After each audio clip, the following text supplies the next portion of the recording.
दाहोद की ये खबर है जहां पर शादी का खाना खाने की वजह से कई लोग फूड पॉइजनिंग का शिकार हुए हैं। दरअसल ये खबर दाहोद के अभलोड़ गांव से सामने आई है जहां पर भरत राठौर नाम के शख्स के घर पे शादी का मौका था। उस दौरान 1000 से ज़्यादा लोगों को न्योता दिया गया था।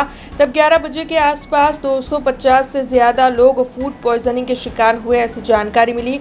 इन सभी लोगों को अस्पताल पहुँचाया गया। कई लोगों की हालत काफ़ी गंभीर है, तब उन्हें दाहोद की निजी अस्पताल में पहुँचाया गया है, तो वहीं कईयों का इलाज गांव की ही अस्पताल में चल रहा है। ऐसे में आपको बता दें कि इस वक्त डॉक्टर्स की टीम भी तैनात है, वहां पर इन सभी लोगों का इलाज चल रहा है और इस मामले के मद्देनजर अब आगे जांच की जाने वाली है।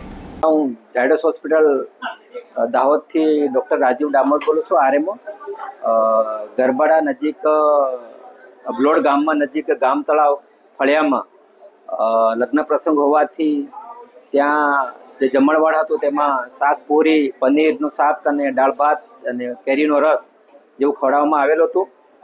ત્યાં અંદાજે 7 થી 8ની વચ્ચે અત્યારે લગભગ 11 વાગ્યાની આસપાસ 200 થી 200ની આસપાસ ફૂડ પોઈઝનિંગ થયેલું છે અને હાલમાં તેઓની સારવાર ત્યાં લોકલ લેવલે પ્રાથમિક તથા બાકીના દર્દીઓને 108 મારફતે ઝાયડસ હોસ્પિટલમાં લાવવામાં આવેલ છે. હાલ દર્દીઓની સારવાર ઝાયડસ હોસ્પિટલના તમામ ડૉક્ટરોની ટીમ સાથે હાલમાં કરી રહ્યા છે.